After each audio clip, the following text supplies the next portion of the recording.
Magandang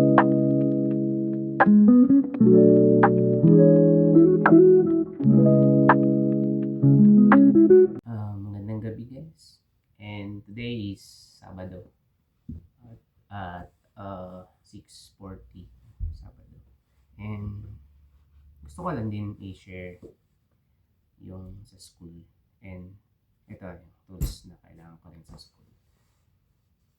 Um, nag ano kasi ako na enroll kasi ako sa Highmark yung pangalan ng school, and gas technician yun.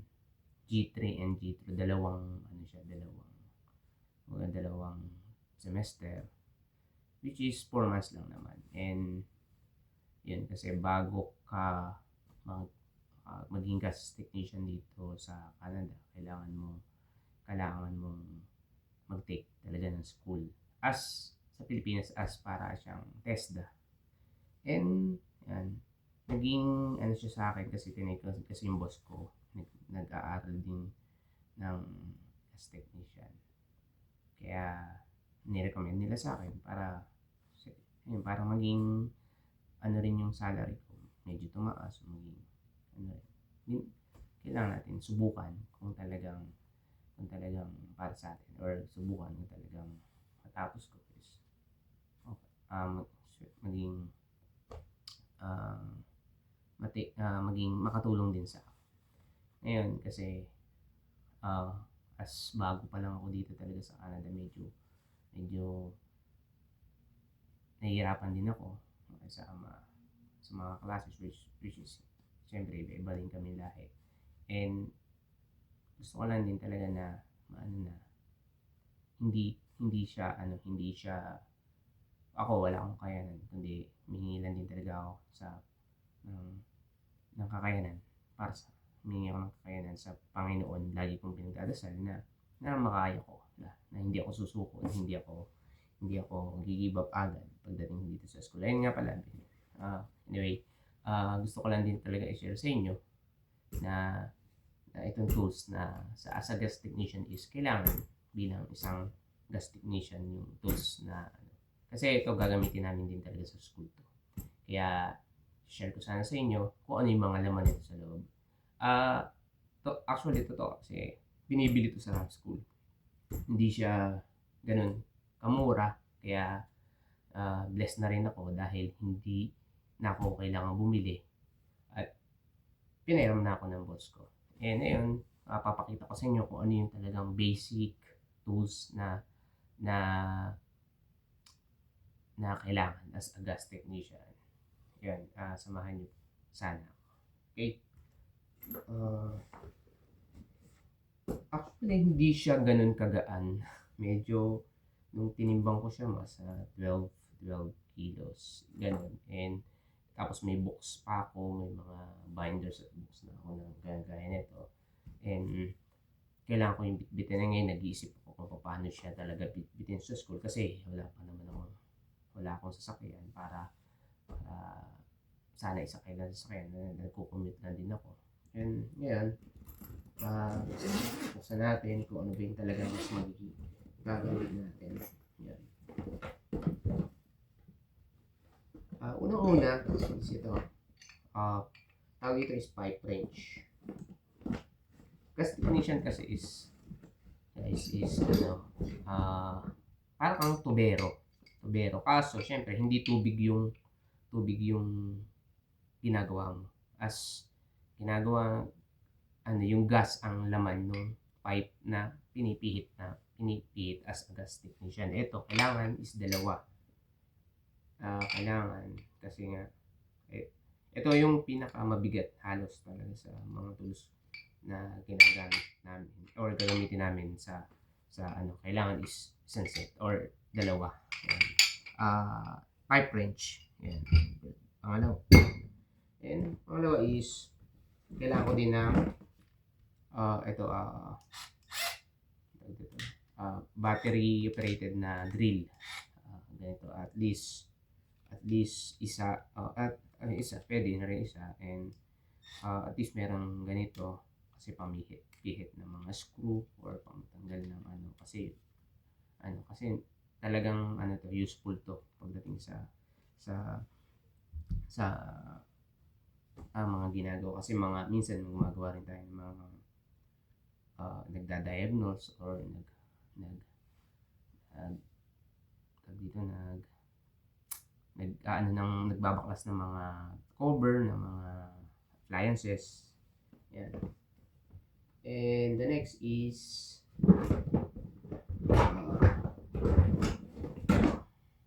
adjustable wrench. Ito yung adjustable wrench na hanggang I think kung hindi ako nagkakamali nasa mga 40 centimeters. I think 40 centimeter 'to and, kailangan din 'to as pamikit rin ng mga, parts ng pipe. And next is, tawag dito is, channel lock. As makikita ko dito is wait.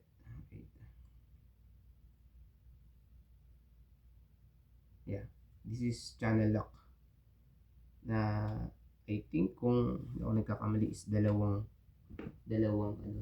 set din itong pinahiram sa akin ng boss ko. Kasi yun, yung kasing boss ko is ano na niya, alam na niya kung ano yung kailangan ko. Ito, dalawa to. And alam na niya yung kailangan ko sa sa school. Kung ano yung kailangan ko sa school. Kasi doon din siya nag-aaral. And then, ito, side cutter. Napakalaking bagay nito pagkat mga wire or mga anything na pwedeng putulin. Tapos, ito, Phillips screw. Ito. Ay, tama. Screwdriver pala, sorry. Screwdriver na ito, yung Philip ang dulo, saka isang flat driver. Yan. And then, ito, kailangan din natin to. Level bar. Kasi, kailangan din yung iba. Usually, pag nag-i-install ng mga furnace, syempre, kailangan mo rin siyang nivelin. Hindi naman pwedeng paling. Then, ito. Needle nose. Needle nose ang tawag nito dito. Pero sa Pinas, ewan ko ano tawag na tawag. Long nose ang tawag sa Pinas, which is needle nose dito. And then, ito, screw. Ito, pamihit to. Ito yung driver na binabalahan lang din talaga sa dulo. Kaya, useful din to dahil kasi, magaya ito, may mga bala rin ako dito, may mga set ng screwdriver dito na kailangan ko rin. Pwede ko siya ibala di kagaya nito. Pwede mo siyang, for example, kung kailangan lang kamay. Kasi minsan hindi mo talaga mas preferred na kamayin lang as ginaganyan lang and kailangan to binabala lang din ganun para hindi siya bumilog yung screw or minsan hindi kasya yung drill bit or itong battery drill, yung drill dun sa minsan ito ginagamit. Yan. And then ano pa ba?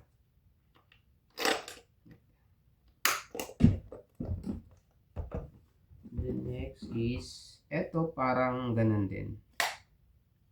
Ito parang ganun din driver din na talagang may isa siyang, sabi ko nga sa inyo na meron talaga siyang set na makikita nyo na ito mga bala to, ito na pwede nyo siyang tanggalin kasi bala doon.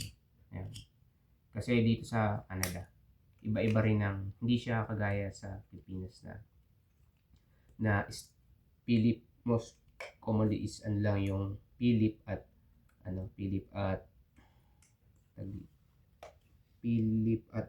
flat. And pero dito iba rin. Depende sa appliances. And Ito parang ganun lang din. Medyo siguro babawasan ko na lang yung ganyan ko kasi sobrang bigat talaga nito. Ito flat. And then, ito, salamin. Kasi ito, kailangan kasi to minsan talaga pagka may mga gusto kong makita na hindi ka talaga kasya, hindi pa pwedeng sumuot or hindi kasya, or even yung pipe kapag nasa isang side siya na hindi mo siya mapupuntahan, pwede mo siyang tukukin ganun at tingnan na lang na ganun. Hindi mo na siya kailangan puntahan. Ito yung isang useful din talaga. And iba ba? Ito ratchet na maliit. Kagaya rin nung parang ito to, kagaya din nito, nababalahan din to ng mga bit na pwedeng gamitin. Ito, crimper. I think this is a crimper. Yung pang ano ng ano, pang ano ng wire. Kasi kailangan din to syempre pag nagbabalat ka ng wire or kailangan putulin or talupan yung wire. Is ano to, use napakalaking bagay. Kasi as a gas technician nga pala guys, hindi ka lang as a gas technician or kasi may mga kakaiba din trade yun, kagaya ng electrician, para ka na rin electrician kasi nagda-diagnose ka, parang na rin plumber kasi nga sabi ko nga is parang na rin tubero, pwede ka na rin mga sometimes nagwe-welding yun, and iba-iba, may mga ano rin na talagang pwede rin maging makatulong yung or kaakibat din nung hindi ka lang gas technician talaga. Kasi soon kasi kailangan mo rin parang HVAC or maghinang ng mga pipe na copper, ganun. And ito yung sabi ko, ito tube cutter. Ito kasi magagamit din talaga to kasi dito minsan ginagamit din talaga yung mga tube, yung sa aircon, yung tube, yung copper tube, yun. Kasi magagamit mo yun as, minsan dito ginagamit nila, daanan talaga ng pipe talaga ng tubig, kasi mainit, yun yung mas na kailangan din yan talaga. And, yun nga, isa pang ratchet, magagamit namin. And ito isang maliit na ano ba tawag dito, para siyang plier na mas maliit siya, parang yung kagaya nung nagawa ko dyan, nung pinakita ko sa inyo kanina, sorry. And yan,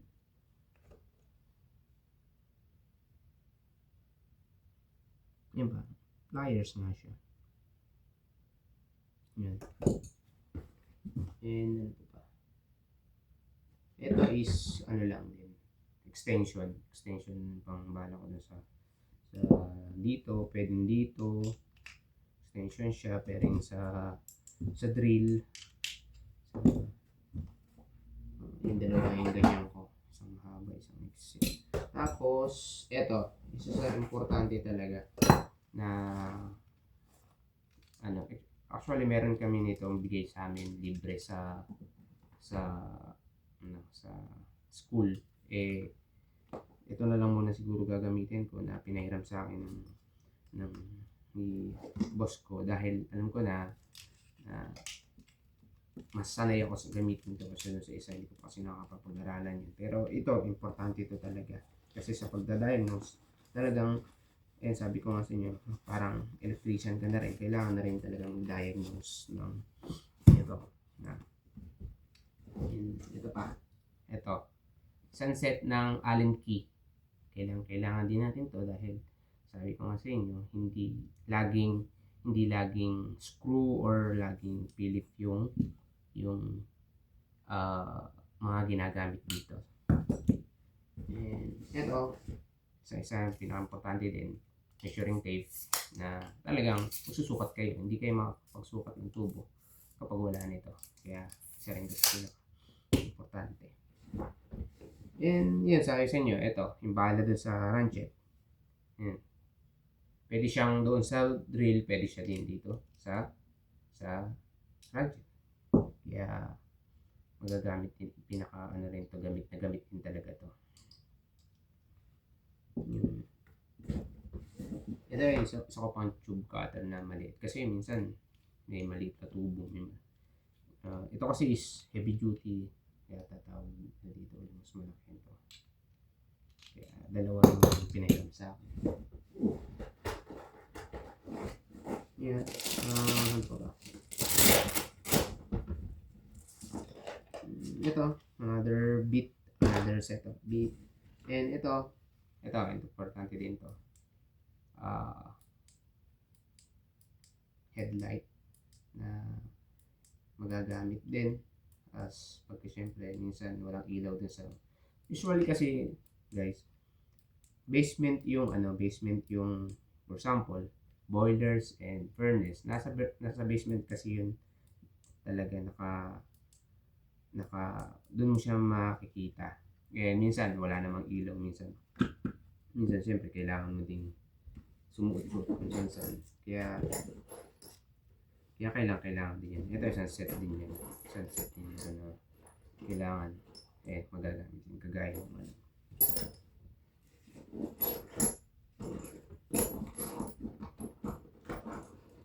yan. The rest is mga lang din, mga mga bit or mga pang ko lang din. Pambala lang din.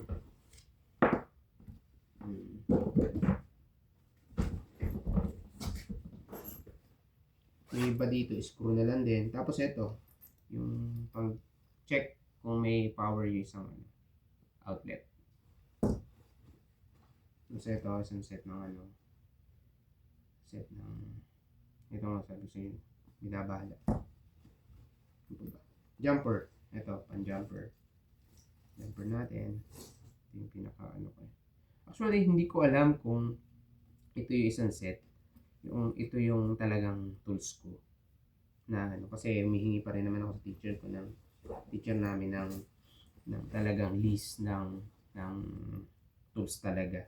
Kaya hopefully by then next Monday is mabigay na sa amin. And yun nga, sabi ko nga na as much as possible pagagaanin ko talaga to, medyo babawasan ko pa yan, and hopefully that is na medyo kompleto na ako pagdating sa gamit. And yan, thank you guys sa nagsama sa akin to para check kung talaga or share ko sa inyo kung ano yung tools ko dito sa as tinetake kong gas technician. Actually guys, dito hindi siya madali. Share ko lang na hindi naman talaga totally madali. Kahit nasa Pilipinas tayo or nandito, walang madali dito sa mundo. Kailangan din talaga pagsumikapan. As ako, hindi naman talaga ako lumaking mikaya. Kaya sinashare ko lang sa mga kagaya ko na if may pangarap kayo or may gusto rin kayo sa buhay na marating, pagsumikapan lang natin. Kasi kahit kahit na mahirap minsan, kailangan din natin subukan. Sa tulong din ni Lord, hindi naman natin talaga mararating kung ano yung mararating natin kung hindi talaga natin siya susubukan. Kasi minsan tayo ng takot na napapangunahan tayo ng takot sa mga bagay na akala natin di natin kaya pero kayang. Kaya yun, nagpapasalamat ako sa pagsama niyo sa akin sa mga pagtingin dito sa aking tools. Kaya ayun, hanggang sa muli,